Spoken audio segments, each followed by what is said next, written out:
FNAF World is a strange game for the lore, isn't it? Even in a series which doesn't shy away from abstract storytelling, the way FNAF World presents its narrative still stands out above the rest as possibly the most abstract piece of lore in the franchise. It's so abstract, in fact, some people even deny its canonicity, despite Scott specifically stating that he regrets making FNAF World lore relevant, which, if you didn't catch, means it is lore relevant. But in what way? With how different the game is from every other piece of FNAF media, with all its fourth wall breaks and explainable characters and Scott Cawthon himself just being there, it's difficult to parse out what exactly is happening here and whether or not it actually has anything to do with the regular FNAF story. However, in the midst of all the strange secrets and endings and just everything else, I feel there is one mystery which has been mostly forgotten by the fanbase. Where is FNAF World? What physical space, if any, do the characters of this game occupy? Well, it's apparently a place called the Flipside. Some sort of sanctuary, heaven, a haunted arcade cabinet, all theories people have thrown out there. However, I believe there is far more to it than that. I believe the nature of the Flipside is indeed an extremely important piece of the story, one which is necessary to understand in order to solve some important questions about the lore. Because the Flipside isn't a concept limited to FNAF World, but one which can be seen all throughout the franchise, and is, in fact, an integral part of the mechanics which dictate how the supernatural elements of this series function. Don't believe me? Then let me explain it to you how FNAF's forgotten mystery solves part of the lore. So, okay, I've made some vague claims, but first I should probably answer the question in most people's minds. Is the Flipside something which actually exists beyond FNAF World, or is it a concept limited only to this game? The answer can be found most explicitly in UCN. If you start a night with only Old Man Consequences active and a difficulty of 1, catching a fish will lead to this secret Easter egg. You all probably know it by now, it's the whole leave the demon to his demons thing. Well, there is no reason to believe that this Old Man Consequences is different from the one we see in FNAF World. The character is the same with the same manner of speaking and in a completely identical environment. This is, as introduced in FNAF World, the fourth layer of the Flipside, the one you find when you go too far down and can't come back up anymore, which, when paired with William screaming in the background, really makes it seem like UCN is happening in the fourth layer of the Flipside. That raises a few questions, but in order to understand them we first need to learn more about the Flipside, so just put a pin on that, we'll come back to it later. The important thing is that the Flipside is a thing which exists beyond FNAF World, so learning more about it can't possibly hurt. So what is it? The Golden Eye figure from the beginning of FNAF World calls it a sanctuary, a safe place, where everything that happens out there in the real world has an effect here. Now this tells us absolutely nothing, so let's move on to something else. The fourth layer is actually our biggest clue to figure out what exactly the Flipside is, but not Old Man Consequences, the lake beside him. You see, shuffling back and forth on top of the lake allows you to sink into it, and in FNAF World it takes you to this screen. The screen itself is hard to understand, but its name in the files is very important. It's called Happiest Day. Now, this isn't referring to FNAF 3's Happiest Day. That one is linked to the clock ending, don't worry, I'll get there.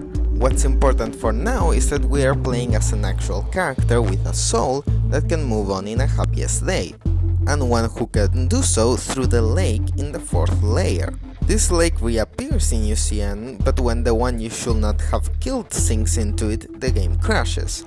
Of course, there are different ways to interpret this, but I personally believe this means that the one you should not have killed can't yet reach their happiest day as they are not satisfied. They still want to torture William. The point is, this lake is connected to the Afterlife in some way, which is only reinforced by one of the Fazer's Frights epilogues, where the puppet drags the Afton amalgamation into a lake before both of them move on from the mortal plane. But there is one more connection between the fourth layer of the Flipside and the Afterlife, and that is the figure of Old Man Consequences and his connections to Andrew. Now they're not the same character, they're just symbolically connected. What do I mean by this? Well, let's take a look at the man in room 1280, the story where Andrew is introduced. Here, Andrew is keeping William Afton alive in a similar way that the Vengeful Spirit is in Ultimate Custom Night. And in this story, William Afton is being kept in a hospital which displays a statue of the mythological Cerberus out front. In Greek mythology, Cerberus is a three-headed dog which keeps the dead separate from the living. The point of this statue is that the figure and role of Cerberus are connected to Andrew symbolically, since Andrew is keeping William alive, separating him from the world of the dead. In other words, taking up Cerberus's position. And Andrew's spirit is seen wearing the mask of an alligator.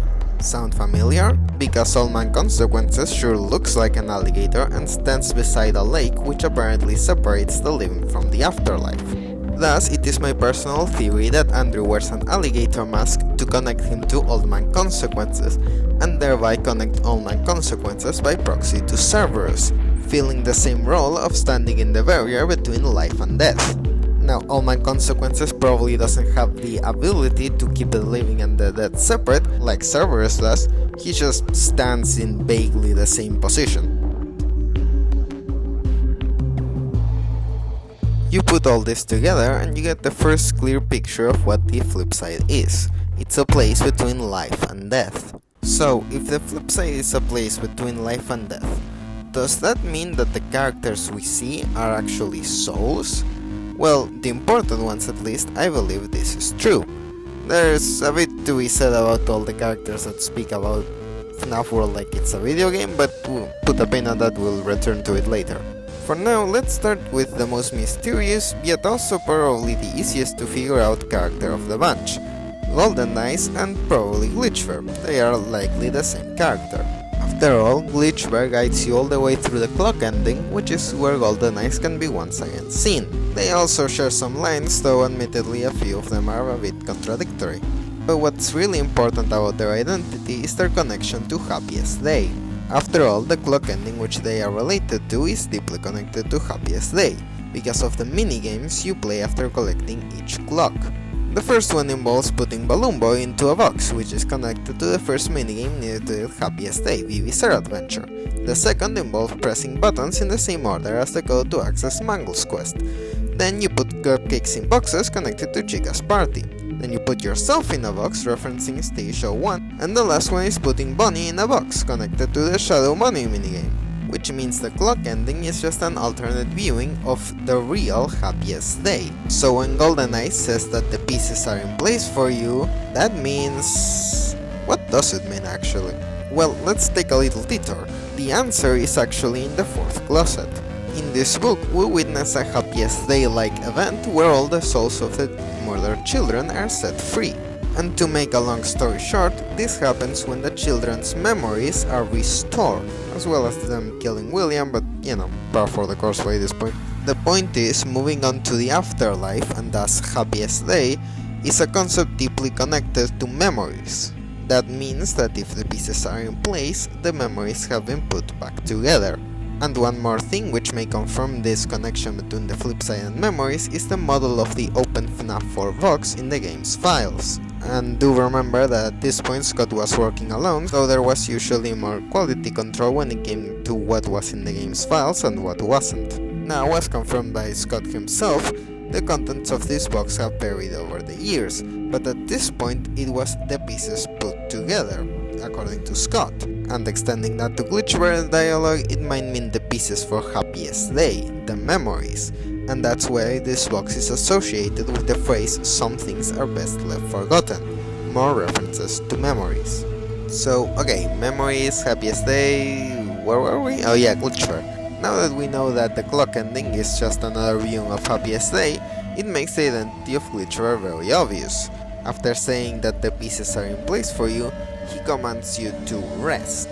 In other words, Glitchbear is likely Charlie, the one who gives the command to rest in uppercase Happiest Day. And as weird as it is for her to take this form, there is actually a bit more evidence, because in basically half of all of Glitchbear's dialogues, he ends up mentioning either the puppet master or someone pulling the strings. You could also mention that clocks may be related to Grandfather's Clock, which is the song that calms the puppet down.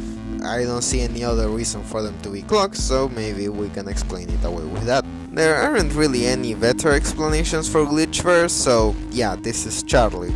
We got that part figured out, but then who are we playing as? And this is more complicated than you think. The first instinct is bite victim, because GoldenEye says, both I will put you back together and we are still your friends, do you believe that? Dialogue that the bite victim hears at the end of FNAF 4. He also says that something has gone wrong and that's why he, or well, she I guess, is here, that she won't let the same happen to you. What this means is, well, who knows really, we're just gonna have to leave it as another unanswered question, which I'll get back to later. Yeah, talking about FNAF World is complicated. But the real problem with Glitchbear's dialogue comes with the second to last line. The pieces are in place for you, in the clock ending. This is most likely said to the Golden Freddy mask kid in uppercase Happiest Day. However, is that bite victim? Or is it Cassidy? And this is where you get to the whole who is at the end of uppercase Happiest Day debacle, which is not something I have time for, but the big issue is that at one point Glitchbear says that the clock ending consists of leaving breadcrumbs for him. I wouldn't use the him as a straight indicator that this isn't Cassidy, since her gender is actually kinda complicated. The important thing is that Glitchbear talks about leaving breadcrumbs in the third person, while he talks about the pieces being in place for you in the second person. If leaving breadcrumbs is leaving the pieces in place, then our playable character throughout all the game is different from the one who receives the message at the clock ending and likely the beginning as well. Not only that, but Glitchbear at one point claims to have created our playable character. But wait, can't they get a Happiest Day? Doesn't that imply they're a soul and so couldn't have been created by Charlie? It's all kinda confusing, but that's not really surprising, is it? FNAF World was released at a time where Dream Theory was most likely still canon, so what exactly was the intention has probably shifted over the years. You know, to make our life simpler. Listen, I don't think there's a perfect way to reconcile everything we have, so I'm just gonna do my best. Let's just put a pin on the whole "you are made for one thing" line and just ignore it for now. For starters, yes, the one who receives the message in the clock ending is absolutely the Golden Freddy mask kid of uppercase Happiest Day, and it doesn't really matter if they're bite victim or Cassidy. But if you want my personal opinion, I think it was meant to be bite victim when FNAF World released, but now is supposed to be Cassidy. That works best with what evidence we received when, as the evidence for it being bite victim is FNAF 4 and FNAF World, which obviously got retconned, while all the evidence for Cassidy is more recent. The important thing at the end of the day is our playable character, and I do believe they are a soul, regardless of what Glitchbear says, because of the Happiest Day thing. I believe they are absolutely bite victim. Lowercase Happiest Day can be interpreted in a few ways, but I think the simplest one is just 3 people. Bite victim, the older brother, and at the time unseen sister. There's basically no other trio of people that really works. If these 3 are really meant to be FNAF characters, it basically has to be the Afton children. From them, Elizabeth doesn't really work, for obvious reasons. Michael's also a bit weird, since he doesn't have an established connection with a puppet, so bite victim is the most likely answer. And there is one more big reason why I believe we play as bite victim, but as you're probably getting used to by now, we're just gonna put a pin on that for now and come back once we explain one more characteristic of the Flipside, the Subtunnels. And this is simultaneously possibly the most important part of the Flipside, and also the one you're all gonna call me insane for. Because come on, the Subtunnels, that's just a gameplay mechanic, there's no way that actually relates to the lore. Well, let me explain. First, what are the Subtunnels? Essentially they're just different layers of the Flipside. They don't really represent anything beyond, well, the lower down you go, the closer you are to the afterlife in general. But what's important is the way we use them. Whenever we enter these subtunnels, we use them to reach a place we couldn't reach before. They're essentially a form of travel from one point in space to another, disregarding physical barriers. And we do have confirmation that souls are capable of doing this. The most blatant case is the ghost in the 4th closet, who move outside of their animatronics in a sort of ghost world, the Flipside, presumably. There's also Fast First Fright stories such as The New Kid and Coming home where a spirit wanders far outside of where one would expect them to be able to go. And we know this extends to the games as well because of the final FNAF 3 Follow Me minigame, where we see the souls once again detached from their animatronics, regardless of where exactly the remnant is. We've always known that souls are able to do this to some extent, but the Flipside now gives us a set of rules. You use glitched objects and the subtunnels. But that's a bit of a stretch, isn't it? Is there really any point where we can see the exact rules being used in FNAF World somewhere else? As a matter of fact, I believe we can. And it just so happens that the story that shows this is also the reason I believe we play as Bite Victim, and that is the final StitchWraith epilogue. Let me know if any of this sounds familiar. Shake is a character trapped in an animatronic with someone named Andrew. Although Shake could sink into a happy memory to move on from the mortal realm and simply enjoy the afterlife, he decides to stay to help solve the mess Andrew left behind. At one point, Andrew is dragged into the afterlife and Shake is left behind on his own. In the final epilogue, he throws himself and this agony monster named Eleanor into a ball pit, which has some strange properties. Apparently, the police found blood from the same person but from different time periods all over the ball pit. What's most interesting though is that once Eleanor and the StitchWraith go in, they don't get back out. And then, and this is the important part, Shake somehow is able to travel all around the country to trap Eleanor's victims into happy memories, in some way giving them the afterlife they couldn't have.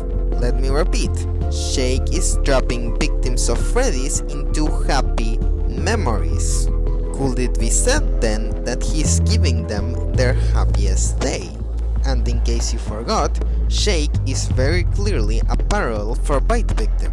Both children who died young and sick in a bed, who talk to a strange plushie or doll who speaks back to them, with the voice of their father, because their father is actually the one speaking through it, under the most common interpretation. So, because Shake is connected to the Bite Victim and giving people their happiest day, and we already suspected that we play as Bite Victim because of the whole 3 people thing, then you add to that the character we play as can have their happiest day even without setting up all the pieces for the others, just like Shake could when he got his memory of his father.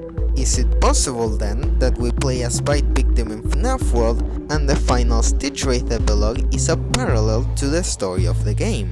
I personally believe this to be true, and if it is, it may recontextualize that epilogue. After all, remember, the StitchWraith is moving to different points in space with no apparent explanation as to how he does it after entering a ball pit with strange properties. So when you apply the parallel, suddenly it's possible that Shake is moving using the subtunnels, and that the ball pit is a real example of a glitched object. We already know the Flipside interacts with memories, so it tracks with what Shake is actually doing, and it may explain why Eleanor can't intervene. Maybe she's stuck in the 4th layer, like William in UCN. In my opinion, Shake using the subtunnels is a very good explanation for what is actually happening in this epilogue. And because we know that the general rules of the supernatural, which apply to the main Fast vs. Fright story, also apply to the games, we can extend the subtunnels into the other games apart from FNAF World. And if true, this already allows us to explain a few different things. Perhaps the most important one is the logbook. It had always been a pretty big question mark as to how exactly Cassidy and Bite Victim, under the most common interpretation, are able to write in this thing from inside Golden Freddy. Now we have our answer.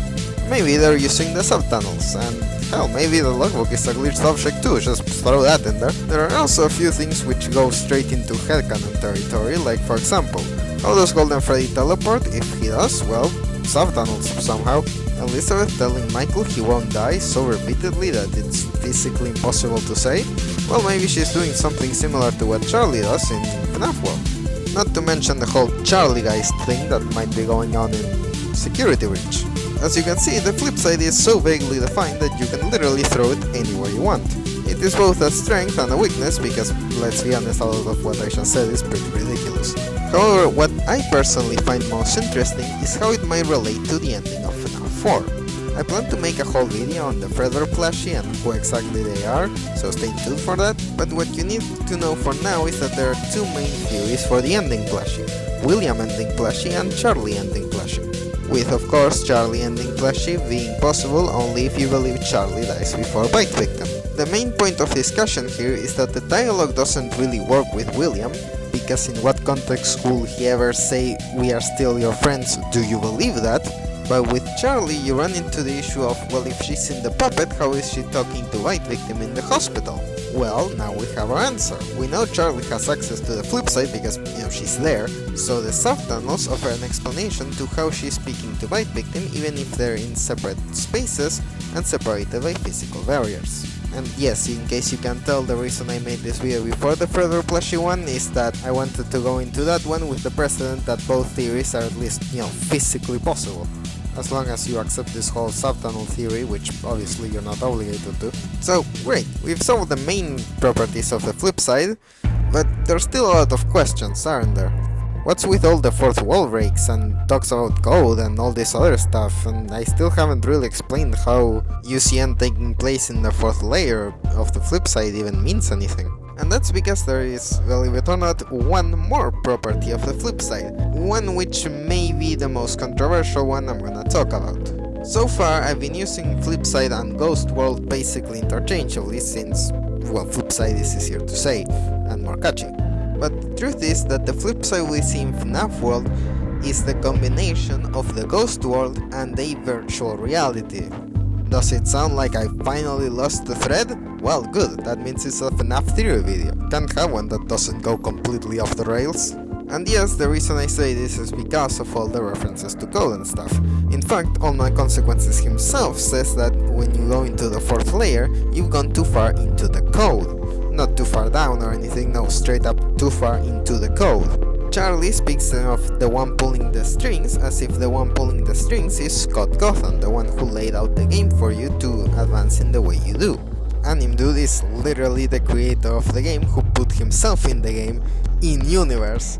So yes, Scott put himself in the game to put himself in the game, and this is starting to sound ridiculous. It explains all the references to sprites, all the weird enemies that have nothing to do with FNAF. But okay, that's nice and all, but how will that even work? Is there precedent that this can happen? Well, for starters, we do have precedent that physical metal can merge with the supernatural elements of the series. That's what Remnant is.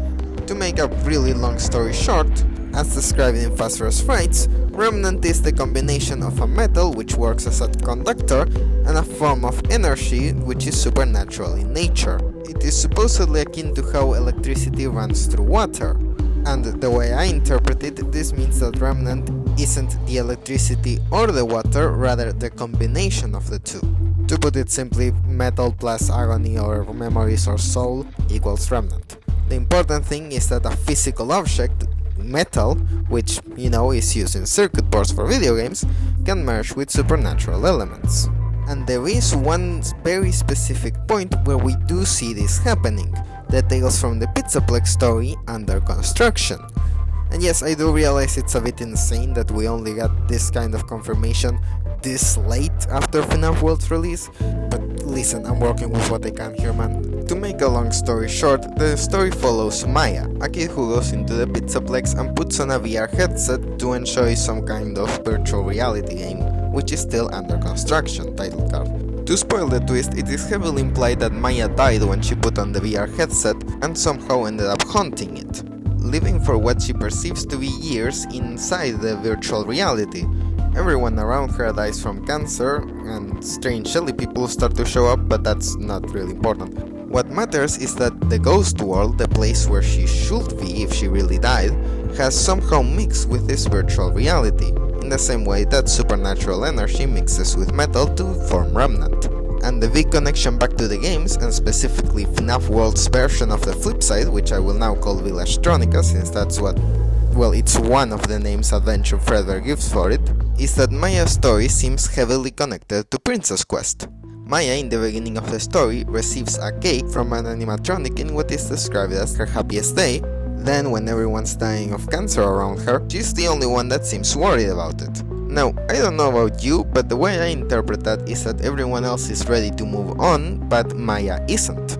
And in fact, she's trying to keep them all alive as best as she can. This to me sounds a lot like Cassidy, who may or may not have received a cake in her happiest day, but in UCN, under the most common interpretation, she is keeping everyone else from moving on. What is this new prison?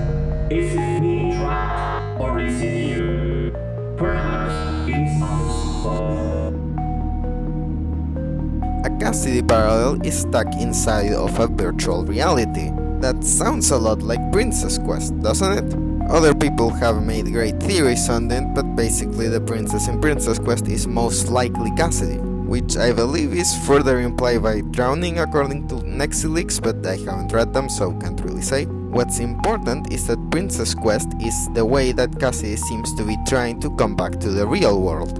And then their construction shows us the mechanics behind this return. By mixing the Flipside and a virtual reality, it seems you are able to climb back out of the lower layers of the Flipside. That's why Old Man Consequences in FNAF World tells you that when you've reached the 4th layer, you've gone too far into the code.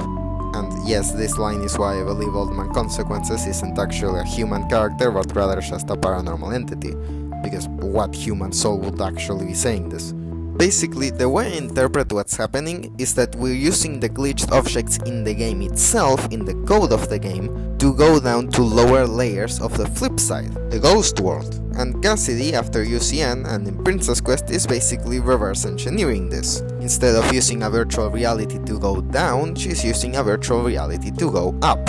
And of course, Charlie does say, and Old Man Consequences also implies, that you can't actually get out of the 4th layer. However, there's no guarantee that Charlie is all-knowing about the Flipside. The 4th layer does seem a lot harder to get out from than the other layers, to the point where even Cassidy, a character we know has some supernatural abilities beyond those of the other characters, also struggles to get out. Now, you may remember that I said that the Vault Pit in Fast vs. Frights was also a glitched object, which doesn't really work with this virtual reality mixing, but that's because I believe that the Vault Pit is more of an exception. It's easier to find glitched objects in virtual realities because, well, any glitch in the actual game is a way to access the subtunnels, but there's no guarantee that those objects can't also exist in the real world. But alright, I'm starting to trip over my words here, let's take a step back. Now that we know that the Flipside proper, the ghost world, and virtual realities can mix, it isn't impossible to assume that Villa Stronica, the place we actually see in FNAF World, is a combination of some form of game and the Flipside. This explains all the characters who talk about being in a game, all the talks about codes and sprites and, again, anime dude just being there, while also leaving room for all the supernatural stuff. Now, the puppet master that Glitchbear always talks about is just, well, the creator of the virtual game, who designed Adventure Fredbear as just a guide for the player in the intended route of the original game. Before, of course, Charlie comes along and detours us into the clock ending. Furthermore, do you remember that "you were made for one thing" line? Well, now we can explain it by separating the actual soul to a possible video game avatar. In other words, Bite Victim is the playable character, but he is in some way controlling a video game character, one which was made for one thing, following the Puppet Master's instructions and getting to the end of the regular game. Which also explains how this all works with the interpretation that Bite Victim is at the end of Happiest Day. The avatar is leaving breadcrumbs for him and putting the pieces in place for you, from the perspective of Glitchbear speaking to Bite Victim. Though again, I believe Cassidy is there, but you know, both theories are valid, so... Oh, and also this guy. Now, you may know that a common interpretation is that this guy is Henry, but that doesn't really seem possible, seeing as he created Baby. I know that Silver Eyes Henry created Baby, but it doesn't really apply to the games, does it? I'm pretty sure this comes from an old game theory that has the MatPat stamp of very good for the time, wrong in retrospect, especially because I'm pretty sure this guy is just another version of the Puppet Master. Note how he says that the Update 2 games are his games, and him creating Baby is just a relic from a time when Sister Location was going to be a completely separate timeline from the original series, aka Redcon Baby. He's just a more serious version of the creator standing that the guy who created the game in universe put in the game. I guess if you really wanna stretch it, maybe it's the guy's actual soul, but I don't really see much evidence for it. But then again, there's actually like no evidence about this guy's identity at all, so believe whatever the hell you wanna believe about him, I'm not gonna be mad at you. He could still very much be Henry for all I know. So that explains most of FNAF World. Let's check the checklist, and okay, there's only one point left, and that is what went wrong for Charlie to be here. I'm gonna be honest, I don't think this is particularly important, and well, most of the community seems to agree with me. I've literally never seen anyone bring this up before, but for the sake of completion, let's see if we can figure it out. What we know is that something went wrong in the real world, and from what Fredbear says, it's causing a lot of monsters, including some that look like the FNAF animatronics, to appear in Village Stronica. Furthermore, what went wrong is something that has affected other people, but hasn't affected whoever Golden Eyes is talking to, right, Victim or Cassidy. That's because Golden Eyes says that they won't let the same happen to the person they're speaking to.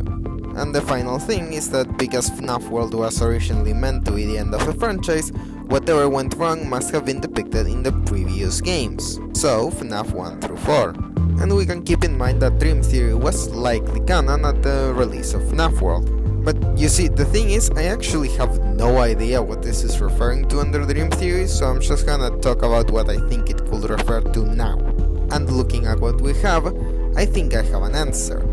I believe the thing that went wrong was William destroying the animatronics in the Follow Me minigames. Why? Because it's not something that happened to Golden Freddy, it's something that Golden Eyes can still protect them from, in some way, and it could serve as a reason for why animatronic-styled monsters are appearing in Village Stronica.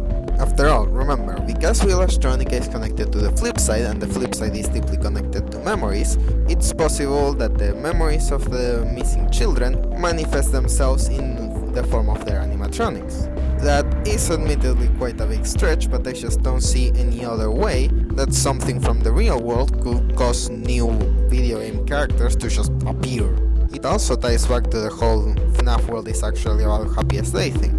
When William destroyed the animatronics, he shattered the memories, which, when they mix with the video game from inside the Flipside, create new animatronic characters. So Charlie shows up from the Flipside to somehow stop William from destroying Golden Freddy, and guides White Victim in his quest to put back together the memories and set up Happiest Day. It's a pretty convoluted solution, and it only gets more complicated when you add Molten MCI to the mix, but I genuinely can't think of any other event which fits all the criteria. And hey, aren't those arcade cabinets next to where William dies?